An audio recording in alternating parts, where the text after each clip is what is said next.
Hallo und herzlich willkommen zu unserem Dialog und praktisch auch zum Abschluss unseres Events. Ich freue mich riesig, heute hier mal den Byron Nicolaides begrüßen zu dürfen, Gründer und Eigentümer von PeopleCert. Wir werden diese Session natürlich auf Englisch machen, weil Byron ist Grieche und der deutschen Sprache nicht mächtig. Daher würde ich jetzt auch auf Englisch switchen. Wenn Sie während der Session, so während des Interviews Fragen an Byron haben, einfach rein in das Fragenpool. Sie können die Fragen auch gerne auf Deutsch stellen, dann werde ich sie für den Byron übersetzen. So, now I'm switched to English. Hello, Byron. Nice to see you. I'm really happy that we have you here today. I only had to introduce the session in German, so sorry for the first German word. Guten Tag. Mein Deutsch ist not good. Ist nichts gut. Good morning, everyone. Do not speak too much German because then I will switch back. Then you have to do it. How is the weather in Athens? The weather today is still very good. It's a little bit cloudy, but typical Greek weather. All this week was okay. We had the sunshine. Of course, it's December sunshine, but it's good. Okay, that's not fair. We have 0 degrees, gray weather, rainy, and so I think next time we will do the interview in your office. Now, as of next week, we have a new government, so it will be sunshine again in Germany. Yes. Okay, Byron, thank you very much that you are so open and that you said, okay, I will do this interview, because in June we had the notice that PeopleCert will acquire Excelos, and that makes lots of people curious, and a lot of people was very surprised about that. So this is a good chance to bring some light in this situation and lots of understanding. Before we start with the topic, PeopleCert, Excelos, and future of best practice, let us do some introduction of yourself and of PeopleCert. I've taken a look at your website and the introduction of the PeopleCert management, and there was a short notice that you was always been passionate about positively impacting other people's life. Perhaps can you explain this a little bit to us? What does this mean? Well, that's a long story. You see, I'm Greek, but I was born in Constantinople in Istanbul, and both my parents were teachers, and I come from extremely poor family, because those days, 60 days ago in Turkey, in Istanbul, the teachers were not civil servants. I were in the community school. So all my childhood was quite poor. I went to a good, very good university. I was a good student, and I moved to Greece in 1981 as a financial immigrant. Very typical situation, the ones that we see today. And I started a lot of businesses, starting from zero. For 8 months when I came to Greece, I was sleeping on the floor. I didn't have money to buy even a mattress. After 4 months, somebody gave me a mattress, a cousin of myself. So I felt that after 4 months, because I had a mattress to sleep, it was business class for me instead of economy. In 1987, after I had become a small businessman, I was hired by Merrill Lynch. Merrill Lynch then was the big, like Goldman Sachs today, Morgan Stanley, in order to open the business in Turkey. And I was extremely successful. In 1991, I left Merrill Lynch being #1, because everything is numbered there globally. And from very poor, I became very rich. I had more money than I needed, more money than I deserved, more money than I could handle probably. And then I left Merrill Lynch to become a ship owner, 1992, which I did. I went to Cambridge. I was 32 years old. I studied shipping, typical Greek, right? And I entered the partnership with a ship owner, which was again from East, just to find out that this was not I liked, because all the day we were talking about money. And me being a child of 2 teachers, I want to do other things on top of making money. Yes, it's very important, and I wanted to make lots of money to be independent because I came from a poor family. But at the same time, I wanted to be useful to the society, to the people. That's why I sold everything. And then I started being the master franchisee of a big American franchise. It was Future Kids. And the Future Kids was about teaching children how to learn computers. So I brought the digital knowledge to the masses, the children in Greece, everybody to have a chance on this digital world. And from there, we jumped to certification because I was very successful. One day, somebody told us, I mean, you are so successful. Why don't you certify all those guys? I said, what is the certification? You don't know ECDL? I said, no. So I said, find out. We found out, we became the licensee. It all went well. Certification started growing a lot. So, Marcus, many things in life are coincidence. People ask me, how do you get the certification business? It's coincidence. And after 8 years, when we had, again, it was very successful. We had the crisis in Greece and we had to change the business model. So in 2010, we were the 10th examination institute that entered into this business. And there were the big ones who were the APMGs, the Exins, and the BCS of this world. Apparently, we did a very good job. So by 2016, we had the highest market share ahead of APMG and Exin and all the others. We won through a competitive process the contract with Axels, were exclusive. And since then, we were in the mood, if it comes to the market, we're going to buy it. At least we'll try our chances, which we did. And being in the certification business per se, by itself, the value that we bring is not the value of the paper of the certification. It costs 1 cent. The value is how much we are helping people in general to change their lives, to give better prospects in their lives globally.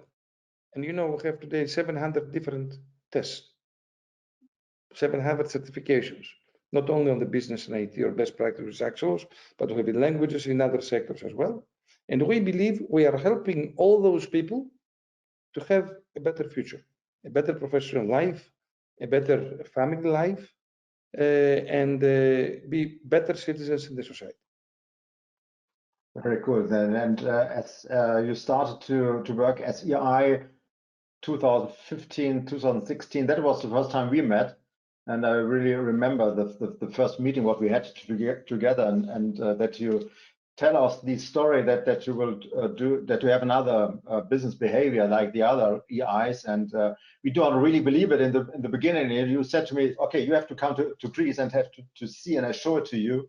And yeah, that was the beginning of the business and business partnership what we had so long so far. When we take a look at the situation what we have right now, PeopleCert has acquired Excelos now. Many people were surprised about that, and also that that you have take over the complete rights of ITIL, PRINCE2, and so on, so that the UK government is out of the game right now.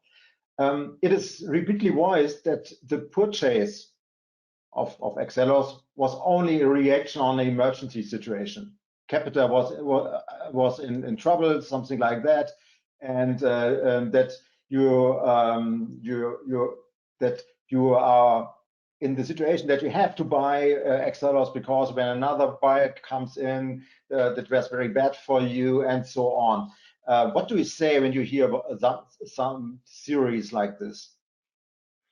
Well, to put things straight, there is some truth of this one, but if we take a little bit backwards, we were willing to buy this even before Capita. The first tender was back in 2013, when the UK government decided to sell the majority stake. And then there were 6 or 7 organizations that submitted an offer in this first round. One of them was PeopleCert. PeopleCert submitted an offer, a very serious offer, in the first round.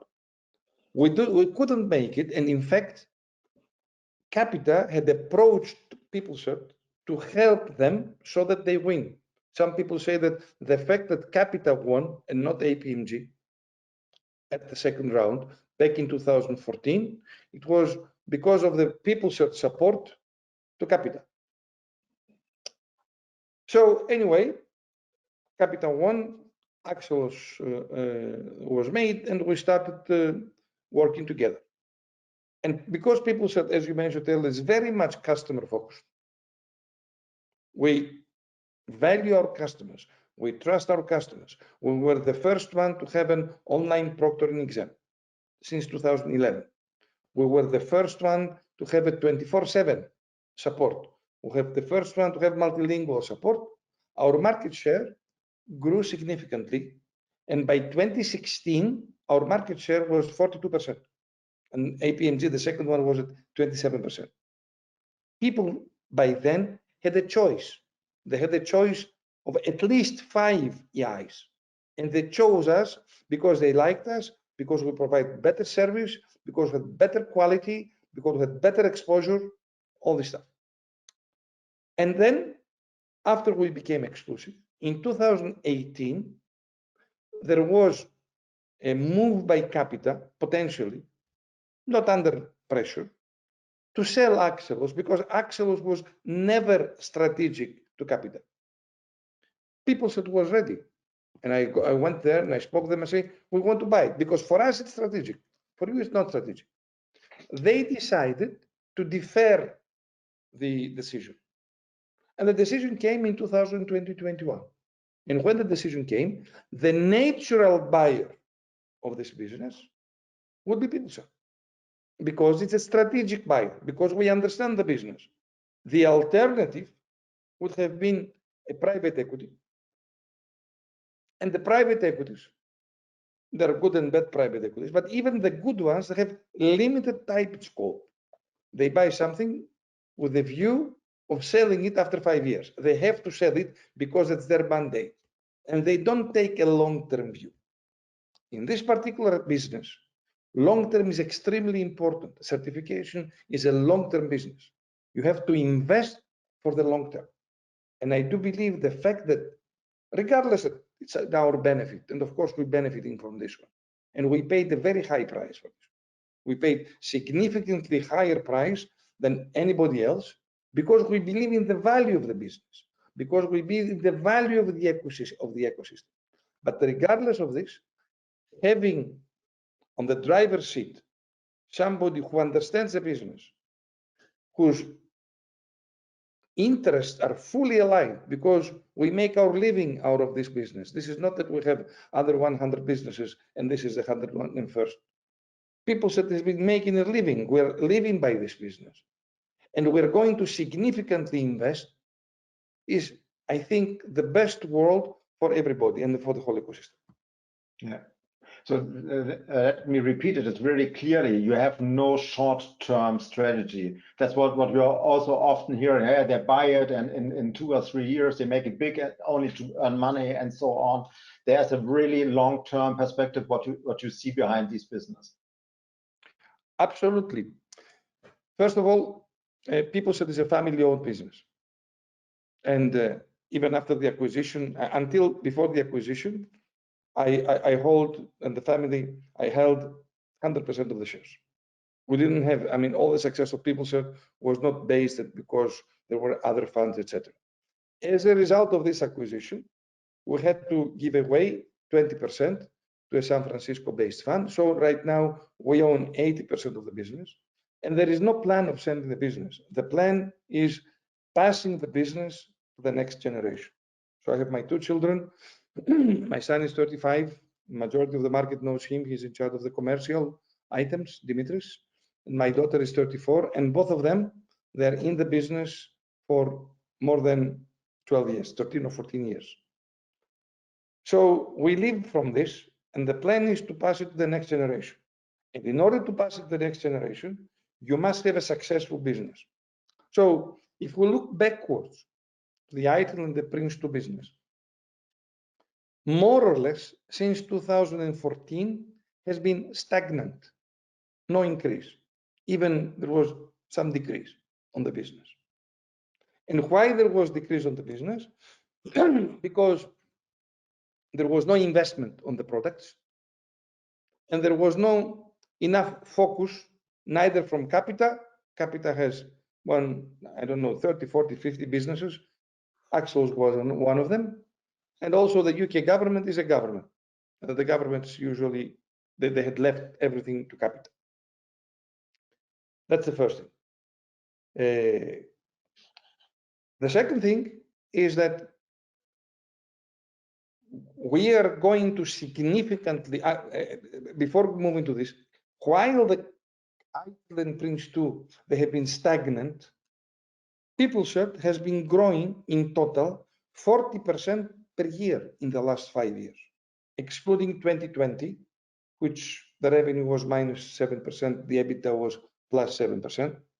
But every year we have been growing by 40%, even when the ITIL and the PRINCE2 was stagnant.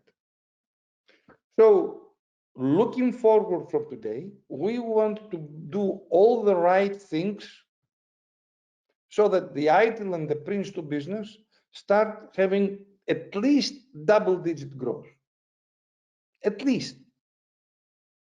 And that's why we're working right now extremely hard. And this is we are going to see in the coming months, big changes in the people, changes in the approach, changes in the product, changes in the investment. Major beneficiary is going to be the German market because of the translations. They have so many good products, and there are not enough translations. I never understood this. We're going to invest significantly in translation, and we're going to come up with better and better and better products. So it's going to increase the market share for everyone, for the whole ecosystem. That sounds great. That leads me to a point which often criticized. You have to take over not only the Capita part of the business of the shares, you have also take over the UK government part. So you're now the complete owner. Or from the other side, the UK government is out of the business right now. And what the community always complaining is that the involvement of the UK government has an essential element of the credibility of the frameworks, so that it's not only commercial. So that's what the people always say. There are some kind of fear that the development is only out of a commercial point of view, and that exactly out of this motivation, the investment in the framework and the content and so on is will not be in that power that it should be. What do you say to these guys who have these fears? I would say let's look to the facts.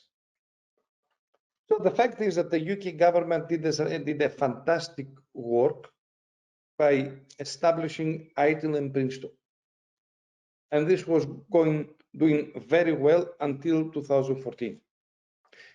But after a certain point, when you have to compete in the market and with the new products, I think everybody will agree that government is not the right organization to drive this.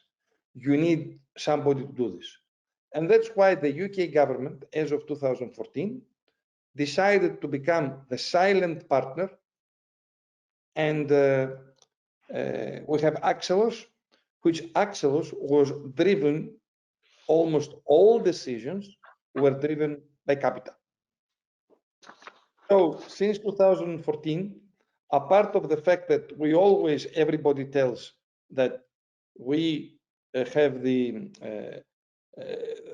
government had 49% ownership, the UK government did not have any other involvement. Now, the business is in good hands. PeopleCert is a very good guardian on this one. And the business is, we have 50,000 corporates around the world are our customers. Practically 9 out of 10 organizations, if you take a blank sheet of paper and you write 10 names, 9 of them are our customers. On top of this, the frameworks are embedded within 800 government organizations and governments themselves in 40 countries. The Australian government, the UK government, the German government to some perspective, the New Zealand government, the US government, everybody is using the framework, and everybody needs the framework to be relevant.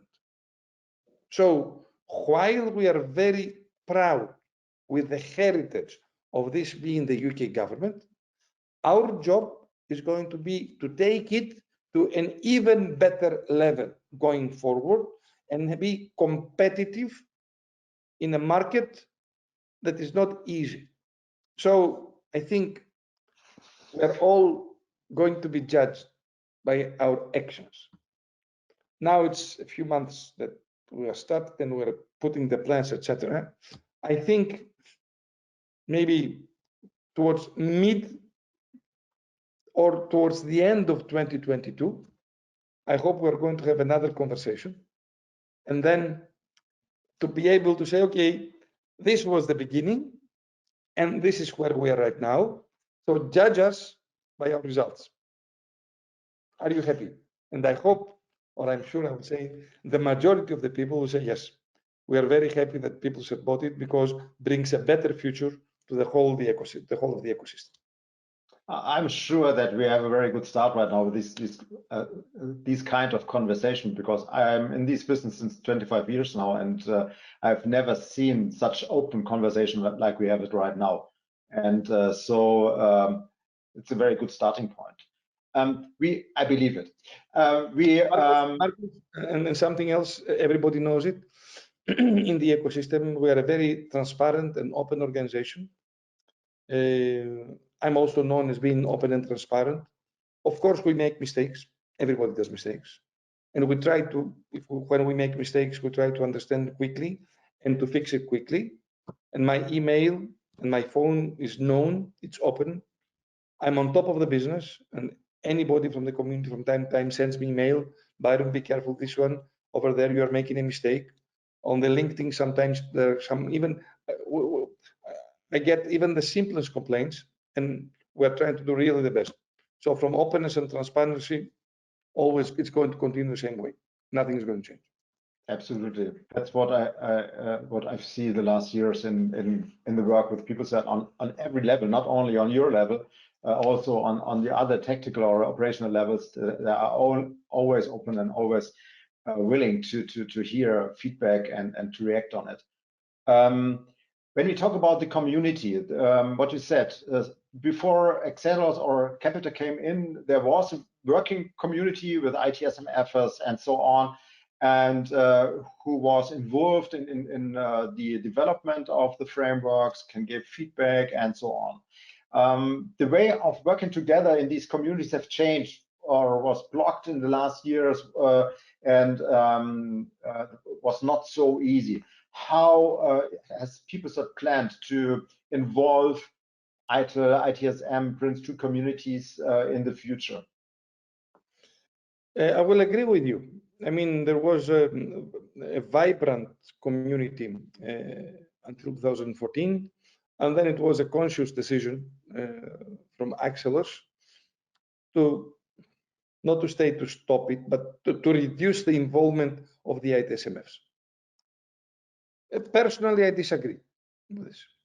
So the view of PeopleCert is we need to reactivate the community, the ITSMFs all around the world, and them also being an integral part of the ecosystem.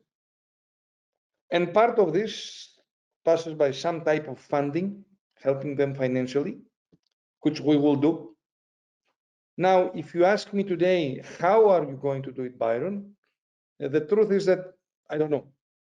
I don't know yet, because we didn't have yet the time to deal seriously with this. This is going to happen as of New Year, because until now there are so many things, thousands of things that need to be done until the end of the year, with separation from Capita, Excelos, new products, pricing, commercials. So we said all the things that are related to the product itself will start seriously as of January 1st. And part of the conversation is going to be, okay, how we activate again the whole community, how we are going to have a vibrant community that everybody participates, how the ITSMFs are going to be more active. Now, since 2014, 7 years has passed and the world has changed and changed more as a result of the COVID. I'm not sure it can be exactly the same way, but we are open to suggestions. So any suggestion on how to reactivate the community, because we want to do it. There's no question about this. Definitely we want to do it, and we want to find the best way of doing this. So of course, there's going to be a dialogue. We're going to start a dialogue, but even before starting the dialogue, any ideas, suggestions, etc., we are open and we are listening. We have open ears to listen, to do the best. Great. We will get some major changes at the 1st of February 2022. Two major points. So we will only have online proctored exams then. The paper-based exams are gone, and we will have the original books in the courses mandatory. Can you give us some your thoughts about that, and what are the motivation to do these changes? Because the critical side of this decision is the exams is getting a little bit more expensive, but there are a lot of benefits. So what was the reason for these decisions? Sure. So as I said at the beginning of the conversation, we must take, and PeopleCert takes, a long-term view of the business. We are here for the long term. Currently, ITIL and PRINCE2, they are somehow in the top 10 certifications on the certifications list, if you see. And we want to maintain this, and we want both ITIL and PRINCE2 not to be only on the top 10, if possible to be on the top 3, going globally. And in order to be able to do this, I think you also being Germans, you will agree with me that consistency is the key. We have to come up with a consistent offering globally. So if you take today the offering, yes, it's paper-based, it's computer-based, it's online proctoring, but in all honesty, the quality of the proctoring of the exam is not the same all around the globe. And in certain cases, probably it's not good either. So the first thing we want to bring is consistency. And the consistency says from now on, all exams are going to be online proctored. So it's next to impossible, if not impossible, extremely difficult to cheat. And PeopleCert bears responsibility.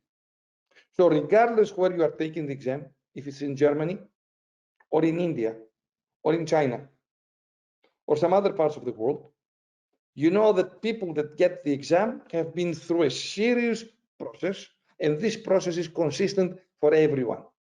So if you're an organization and you want to train or you want to hire people that are certified on ITIL on PRINCE2, they have the knowledge. They have been through the same scrutiny during the exam.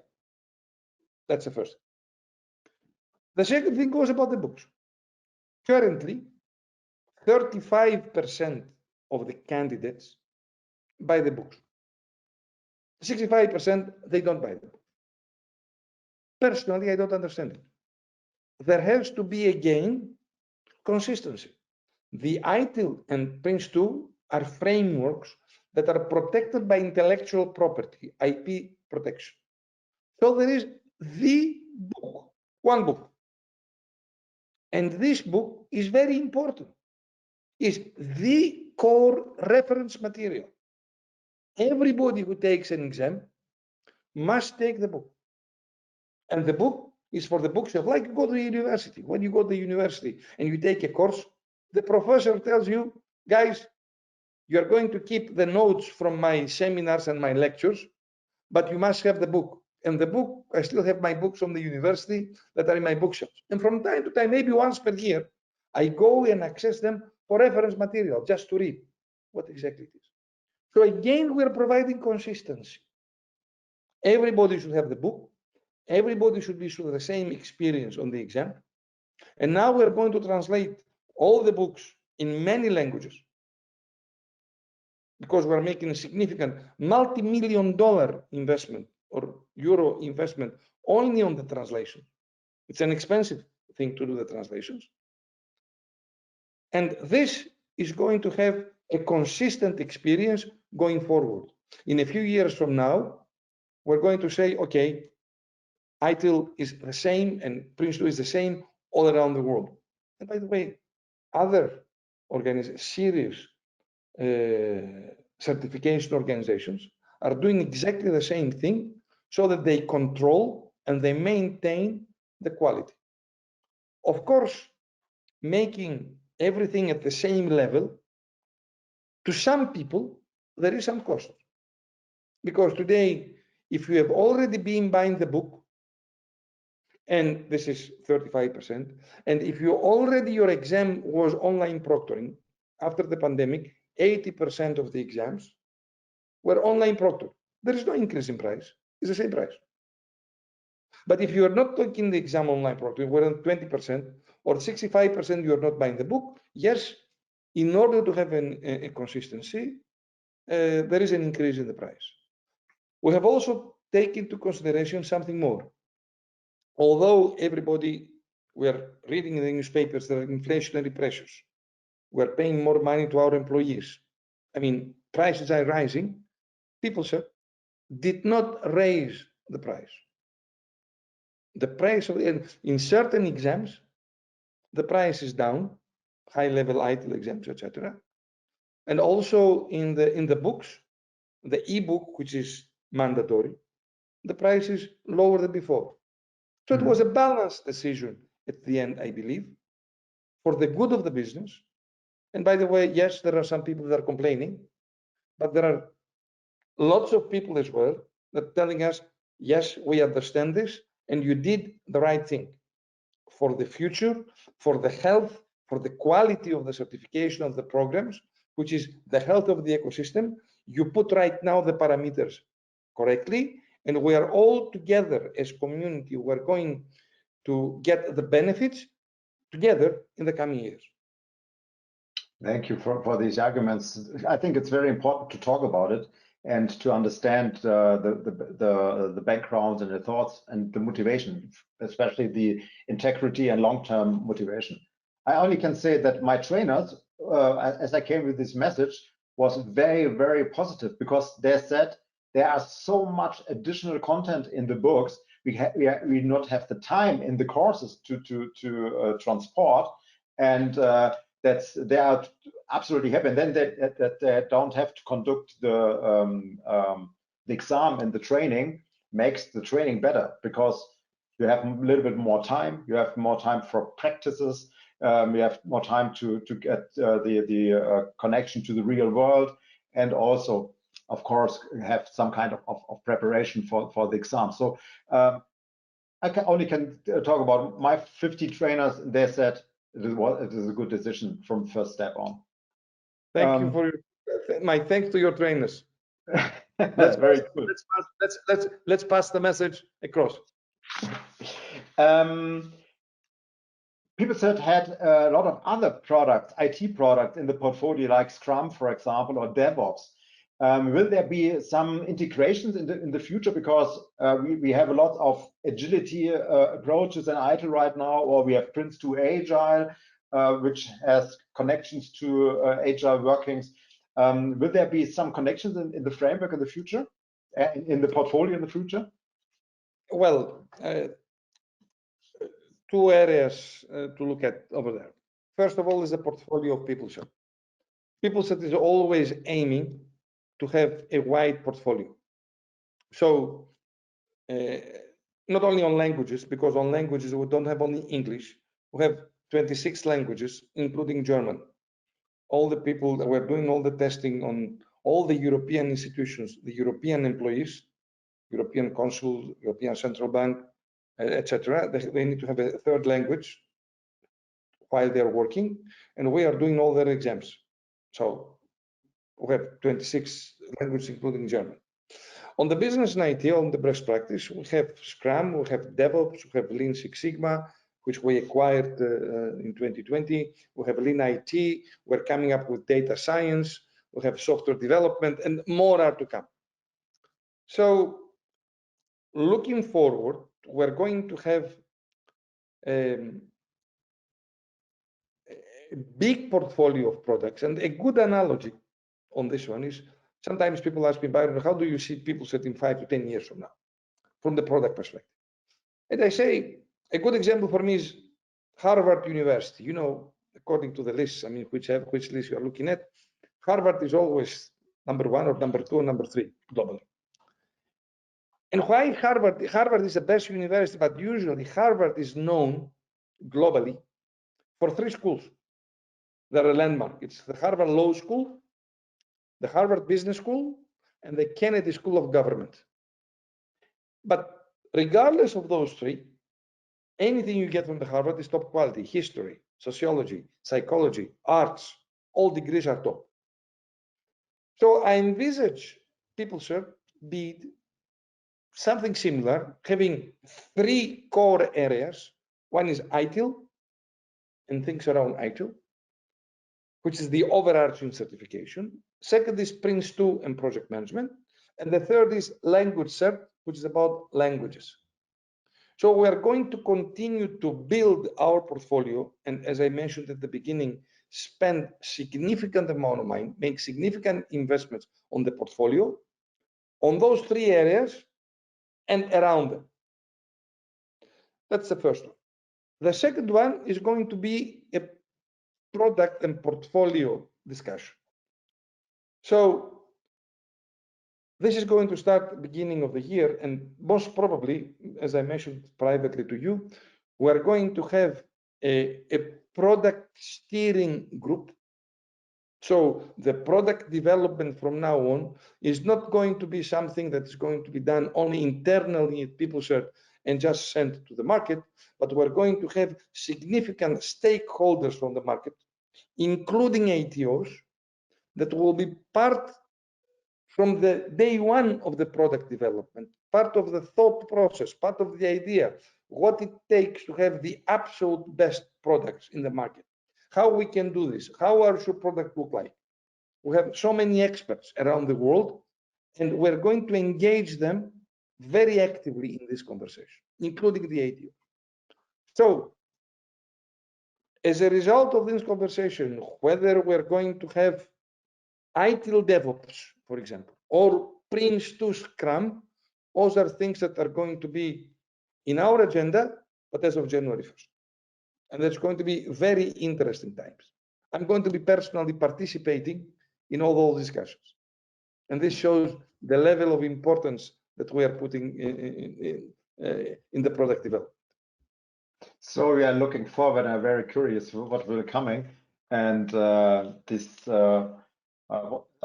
parts, what I have the honor to see is very, very interesting. So stay tuned. I can only say to all the delegates. We as ATOs have gotten presentation with your future strategy, and there was 4 pillars you presented, and one of them was digital first. Okay, we have seen one decision that we only will have online proctored exams, that a way of digital delivering of or proctoring of exams. Can we expect more behind these digital first? Yes, on top of digital first, you see that the books, the mandatory books are going to be the e-books. It's digital first. Then you can expect more value-added services on digital, like the Take 2 that you have the exam insurance. You should expect to have mock tests going forward. Mm-hmm. And the digital, we're making also a significant investment on our digital services. You know that PeopleCert has a team. Currently, we are 700 people on full-time basis. And out of the 700 people, 100 is our product, our technology development team. All technology that we are using PeopleCert is in-house. So we are increasing this team by 30 and 40% now. and we're going to have much better digital experiences. We're creating a marketplace also within PeopleCert that will see what products from the community we're going to put there. And digital naturally is first, because everything is moving towards digital and digital transformation and digital experience and digital skills. And there is also one more aspect. I mean, we're all talking about climate and also talking about the environment and the ESG, and we have to admit that digital is much more friendly than the paper. Yes, there is still some value of paper here and there, but moving forward in the next era, the main investment of PeopleCert, and again, we're talking here tens of millions of pounds, goes to digital. I think that in 1 year time, we'll all be surprised how improved the digital experience with PeopleCert is going to come. And last but not least, and maybe this is news for this conference, we're also considering a subscription model going forward. Okay, great. I've met a lot of ITSM experts in the last days and around of this event, and they always came to me and said, hey, you meet Byron at Friday, please ask him, when do we get ITIL 5 or do we get PRINCE2 3? Can you say something to that? I don't have a concrete answer, but something that I can commit is that you're going to have the product development cycles much faster than before. So the first discussion we're going to have as product strategy group early January is going to be, okay, when is the appropriate time for ITIL 5? And definitely it's not going to be 5 years later, less. And when is the next PRINCE2? I mean, personally, as Byron, I was complaining about the PRINCE2 being not upgraded and renovated at least 3 years with the meeting introduction. And it was a matter of budget. Now we're going to put the necessary budget to support this. So I'm always, I mean, I'm an Apple fan, right? I have an Apple phone, iPhone. I work on a Mac. I work Apple Watch, etc. So every year, Tim Cook, before Steve Jobs, would come on stage and say on the iPhone, guys, this is the best iPhone we ever had. And what's the difference from previous year? And from previous year, they just changed the camera, now it's small improvements. But they market it so well that everybody goes and buys a new iPhone. So the debate is going to be, are we going to have new products only if there are significant changes on ITIL 4? Or is there a room, is there a way that we're going to upgrade the program much quicker, even if the technology advancement is not that big, like the iPhone does, improves the camera, etc. I don't know the answer. But what I know is that we're going to have a very good plan when we will all know in advance when the new product is going to come, what's going to be the product development agenda and portfolio. This is going to be transparent. This is going to be visible. People will have time to prepare for this, and our products will always be relevant. Will address real best practice issues in the market. So we will get much more dynamic in a positive way. We see there are a lot of changes for training organizations, changes for tool vendors, changes for end user organizations who are using the frameworks. Do you have a tip how these organizations, or especially the user organizations, should deal with all these changes when we get more changes in the framework, so on? How should they deal with it? What do you think? I think they should be very close to us. They are going to be part of the ecosystem as well. There's not going to be surprises. We're not going to surprise everyone. It's going to be open and transparent. And we will try, I mean, the ecosystem is everyone. The ecosystem is the ATOs, the ecosystem is the trainers, the ecosystem is the end users, the ecosystem is the ITSMFs, the ecosystem is the tool providers, the people that are having a living out of this. We're trying to create something that's more vibrant, and everybody is happy, and everybody knows how to plan and how to work in a transparent way. Very cool. Last question, and then we are at the end of our session. I enjoyed really. Last question: if you had a wish, you have now shown us the last hour what you and PeopleCert is doing for the community and what you have planned and so on. If you had a wish, what do you wish from the community for the future? Trust us and give us some time, and we will live up to your expectations. That's a perfect final word. Byron, thank you very much for your time. I know you're a very busy man, and you have given us the time and for this open conversation. I'm very positive for the future, and we as Servio are on your side. So thank you very much. Best wishes, and in Greece, Christmas is a little bit later, or than we had it here in Europe. Christmas is in a few weeks' time. Yeah, okay. The Orthodox Christmas is the same, like Catholic Christmas. It's not like the Easter. The Easter may change. Ah, okay. So Christmas is the same. So then we are at the beginning of December. So I can give you the best wishes for the end time to the Christmas break. Have a great time. Stay healthy. That's the most important thing. What we all have to handle right now. Stay healthy. And thank you very much. Now I will switch to German again, if it's okay for you. Thank you very much to all our German friends and to the participants and to the ITSMF community and to the Servio community and the Servio family.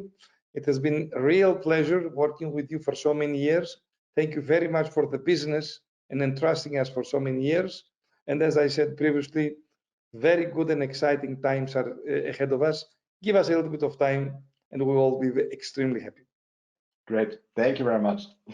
So, damit switche ich auf Deutsch zurück. Vielen Dank, dass Sie zugehört haben. Es kam schon eine kleine Frage rein. Ist dieses Interview aufgezeichnet? Ja, es ist aufgezeichnet. Es wird auch in unserem YouTube-Kanal veröffentlicht werden in der nächsten Woche. Also daher, wenn Sie was verpasst haben, können Sie da jederzeit drauf. Ansonsten bleibt mir jetzt nur noch der Hinweis auf die Abschlusssession. Also wenn Sie an der Ausstellerrallye teilgenommen haben, sollten Sie da unbedingt reingehen, weil da werden die Preise verlost, wird sich nochmal lohnen. Bleiben Sie uns treu, haben Sie noch eine gute Zeit. Vielen Dank, dass Sie hier dabei waren und bis zum nächsten Mal. Dankeschön. Goodbye, Byron. Auf Wiedersehen.